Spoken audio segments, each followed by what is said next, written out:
Oi, voltei! Vídeo de hoje, a pedidos, nós falaremos sobre materiais que levamos para a faculdade. E é caderno, é fichário, eu anoto no notebook, eu tenho que comprar todos os livros do planeta terrestre e coisas desse tipo. São dúvidas bem pontuais, mas que pode ajudar para quem ainda tá entrando na universidade, ainda não pegou o ritmo direito. Eu descobri tudo muito na prática, mas se a gente entra preparado, eu acho que é bem melhor, né? Então eu vou falar aqui um pouco sobre a minha experiência e espero que ajude de alguma maneira. Vamos lá. Primeira dúvida, o que levar? O que eu vou colocar dentro da minha bolsa? Eu, Ana Carolina, sempre tinha um caderno, uma caneta, não uma caneta só, né? Porque eu tenho um sério problema com canetas coloridas. Mas isso não faz parte do vídeo. E uma pasta. Eu particularmente sempre usei mais caderno, tanto no ensino médio, fundamental, enfim. Eu cheguei a usar fichário algumas vezes, mas eu me identifiquei mais com caderno. E na faculdade também, achei que ficava mais organizado. Tem matérias que a gente escreve quase nada, tem matérias que a gente escreve muito. Então o caderno me ajudava a ficar mais controlada quanto a isso. A pasta porque tem alguns planos de ensino, alguns documentos, papéis da faculdade mesmo que os professores entregam ou alguns documentos. Eu acho importante ter um lugar só para guardar isso e não ficar jogado dentro da bolsa ou dentro do caderno, porque depois quando a gente precisa a gente não acha nada. Mas o fato de eu ter levado caderno não quer dizer que você não possa levar outras coisas. Tinha pessoas que levavam nada, tinha gente que levava caderno, tinha gente que levava fichário, tinha algumas pessoas que levavam um notebook para poder fazer anotações na sala de aula. Isso pode variar de uma universidade para outra, de um professor para outro. Tinha alguns professores meus que não gostavam muito da ideia do notebook, computador e tal, então muita gente acabava indo pro papel ou acabava não usando nenhum desses meios tecnológicos. Então depende muito da aula do professor, da faculdade, isso pode variar, como eu disse no começo. Segunda questão, é livro, é xerox, é cópia, o que os professores usam na aula. Isso também pode variar de professor, de universidade, então acaba sendo uma coisa um pouco abstrata. Falando sobre livros, você não precisa comprar todos do planeta terrestre. Existem outras opções como biblioteca, sempre importante dar uma olhadinha na biblioteca da sua universidade. Existem muitos PDFs, livros online gratuitos, várias plataformas, já falei sobre isso aqui no canal e lá no Instagram 57 milhões de vezes. Inclusive vou deixar aqui no box de informações uma lista de sites em que você pode baixar livros gratuitos online que tem a ver com RI, que agora eu não lembro de cabeça.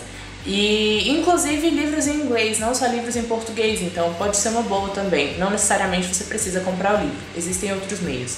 E outra questão são as cópias, xerox. Muitos professores usam isso, mas mais do que isso, muitos professores mandam os documentos da aula, artigos, livros ou partes de livros por e-mail. Por exemplo, semana que vem a gente vai discutir o livro X e eu estou encaminhando para que vocês tenham um pouco mais de ideia, ou eles mostram onde vocês podem encontrar o artigo ou o livro, enfim, geralmente funciona assim. Caso seja diferente, a gente vai se adaptando, gente. Conversando com veteranos, você tem aquele livro do semestre passado, ou até mesmo com colegas de classe que já tenham encontrado o artigo, já tenham lido o artigo em outra ocasião. As coisas vão acontecendo muito livremente, normalmente, então nada de neura e de pensar que é necessário comprar todos os livros que a gente vê pela frente. Se você quiser, tiver oportunidade, possibilidade, ótimo, não que isso seja ruim, mas a visão que eu quis trazer aqui é que não se restringe apenas a isso. Existem outras maneiras de buscar conhecimento, não apenas comprando o livro. E na universidade eu acho que isso acaba sendo um pouco mais flexível. Tem muito PDF, gente, mas assim, não é pouco não, é muito. Pelo menos eu, na minha experiência durante a faculdade, eu acho que foi uma das coisas que eu mais tive. Quase todas as aulas, as leituras que tinham era PDF, então eu tinha que ler muito no computador e tal. Mas eu não gosto de PDF, eu também não gostava. E não que eu ame mais agora, depois desses 4 anos, eu ainda prefiro o físico pegar assim, mas é muito texto. E às vezes sai caro financeiramente e vamos ajudar o meio ambiente, né, gente? Existem alguns programas que você pode usar, até mesmo o próprio Adobe, para poder marcar as partes que você acha importante no próprio computador quando você está lendo algum PDF ou coisas do tipo. Então, por mais que não seja a melhor coisa do mundo, acho que a gente precisa focar um pouco na experiência de leitura.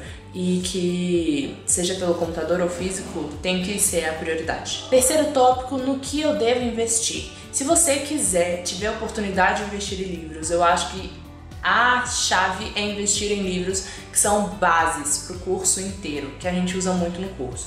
Eu tenho alguns aqui como Teoria das Relações Internacionais, eu uso esse livro até hoje, mesmo depois de formada, Tem Introdução às Relações Internacionais da PC Quilo.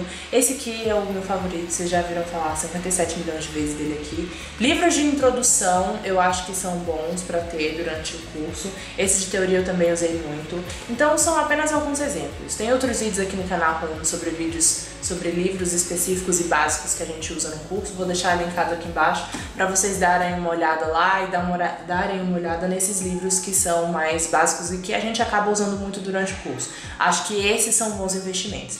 Se você quiser investir em outros livros, eu acho que mais pra frente, o que eu fiz? Acabei investindo em livros que estivessem relacionados ao meu TCC, mas isso lá pra metade do curso, gente, tipo, 6º, 7º semestre, porque fica mais fácil, a gente tem que ter uma base bibliográfica um pouco maior, então foi a maneira que eu consegui conciliar. Mas lembrando de novo, você não precisa comprar todos os livros do planeta, mas se você quiser investir, eu acho que essas são vias certeiras, tanto livros básicos quanto livros de temas que você gosta muito e tem um certo interesse. E acho que isso vai agregar de alguma maneira durante a graduação ou para escrever um artigo ou TCC que seja. Mais uma vez, não nos prender a tem que comprar isso ou tem que comprar aquilo, existem outros meios que a gente pode utilizar e durante a faculdade a gente vai aprendendo tudo muito no jeitinho, muito na prática, por mais que eu fale sobre a minha experiência aqui, a gente acaba aprendendo muita coisa no dia a dia mesmo. Não se sinta pressionado, as coisas vão se adaptando com o tempo, tanto a forma como você estuda, tanto o formato das aulas, que geralmente não tem o mesmo formato de aulas do ensino médio ou ensino fundamental, então essa transição de ensino médio para a faculdade é um pouco complicada porque é algo completamente novo, mas não sinta medo disso, as coisas, como eu disse, acontecem de forma muito natural. E como continuação desse processo, a gente também vai aperfeiçoando a nossa forma de estudar, vai encontrando as maneiras que funcionam melhor pra gente. Cada um tem um jeito de se identificar, de pegar um pouco mais a matéria, de entender melhor o conteúdo, e eu acho que com o tempo a gente vai se identificando cada vez mais. Então é isso, finalizamos o vídeo de hoje, foi bem rapidinho, só para esclarecer essas dúvidas básicas.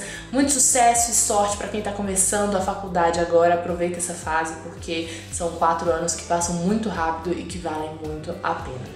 É isso, finalizamos o vídeo por aqui, se inscreve no canal para os próximos e segue nas redes sociais que eu sempre posto novidades por lá primeiro. Um grande beijo e até semana que vem. Tchau!